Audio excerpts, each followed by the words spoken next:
राम जी को अपने लीला काल में वनवास हुआ था, जहां रावण ने माता सीता का हरण किया। राम जी का वनवास जाना और आगे का पूरा क्रम नियति द्वारा पूर्व नियोजित था, पर इसके पीछे असल में कोई और नहीं बल्कि राजा दशरथ को मिला एक शाप था, जो उन्हें पुत्र वियोग में तड़पते माता पिता ने दिया था। रघुकुल भूषण श्री राम भारत की आत्मा का आधार हैं। सभी भक्तों के अति प्रिय नारायण अवतार श्री राम को अपने लीला काल में पाप, अनाचार, अन्याय और असत्य के विध्वंस हेतु वन में जाना पड़ा था।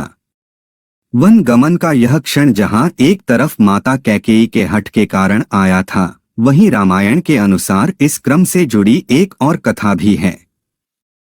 मान्यता है कि प्रभु श्री राम के पिता अवध नरेश राजा दशरथ को यौवन में पुत्र वियोग का शाप मिला था, जिसके फलित होने हेतु ही नियति ने कैकेयी और मंथरा का वह संवाद गढ़ा, जिसके बाद श्री राम को सीता मैया और भ्राता लक्ष्मण सहित राजमहल के सभी सुखों को त्याग वन जाना पड़ा था। आइए जानते हैं उस शाप की रोचक कथा, जिसके कारण से अपने राज्याभिषेक से कुछ समय पूर्व ही राम जी को अयोध्या छोड़ वन जाना पड़ा था। एक समय की बात है जब शांतनु नामक एक सिद्ध महात्मा अपनी पत्नी के साथ धरती पर निवास करते थे। दोनों पति पत्नी धर्मपरायण थे, जिसके फल से उन्हें एक पुत्र की प्राप्ति हुई। माता पिता ने अपने लाडले राजकुमार का नाम श्रवण कुमार रखा। ये पुत्र अपने माता पिता का बड़ा ही आज्ञाकारी था। उम्र के साथ माता पिता ने अपनी दृष्टि खो दी, जिसके बाद पुत्र अपने माता पिता की सेवा में ही अपना दिन खपा देता। अंधे माता पिता ने एक दिन अपने पुत्र से अपनी इच्छा व्यक्त करते हुए कहा, बेटा, हम दोनों की तीर्थ यात्रा पर जाने की इच्छा है। क्या तुम हम लोगों को पुण्य तीर्थों के दर्शन करवाओगे? माता पिता की इच्छा पूरी करने के लिए श्रवण कुमार ने हामी भर दी और उन्हें तीर्थ यात्रा हेतु ले जाने की तैयारी करने लगा। पुत्र ने माता पिता को तीर्थ दर्शन कराने हेतु एक कांवर तैयार की तथा उन्हें उसमें बैठकर तीर्थ यात्रा के लिए निकल पड़ा। भारत के विभिन्न तीर्थों में अर्चन करते हुए श्रवण अपने माता पिता को अवध क्षेत्र में ले।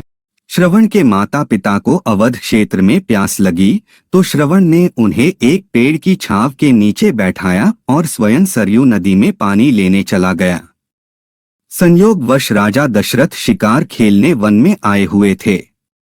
जैसे ही श्रवण कुमार ने सरयू में जल भरने हेतु लोटा डुबाया, उसके स्वर ने राजा दशरथ का ध्यान अपनी ओर खींच लिया। उन्हें लगा नदी में कोई हिरण पानी पी रहा होगा, इसलिए उन्होंने शब्दभेदी बाण चलाया जो सीधा श्रवण को आ लगा। श्रवण को चीख सुन जैसे ही दशरथ उसके पास पहुंचे तो वो ग्लानि से भरे थे। उन्होंने ग्लानि के स्वर में श्रवण को अपना परिचय देते हुए उससे क्षमा याचना की, जिसके उत्तर में श्रवण बोला, हे राजन, मेरे माता पिता पास ही एक पेड़ के नीचे बैठे हैं, उन्हें प्यास लगी है, कृपा कर आप उन्हें जल पिलाकर उनकी प्यास बुझा दीजिए। यह कहते हुए श्रवण ने राजा दशरथ के हाथों में प्राण त्याग दिए।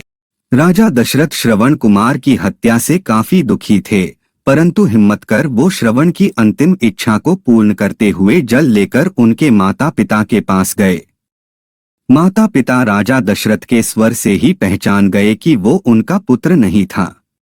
उन्होंने कुपित होकर राजन से अपने पुत्र का पता पूछा, जिसके बाद राजा दशरथ ने रोते हुए सारा हाल कह सुनाया।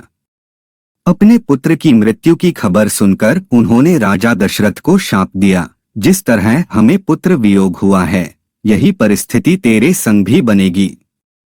तू भी अपने पुत्र के वियोग में हमारी ही तरह प्राण त्याग देगा। यह कहते हुए श्रवण के माता पिता ने अपने प्राण त्याग दिए, परंतु उनके शाप के फल से राम जी के वियोग में राजा दशरथ को प्राण त्यागने पड़े।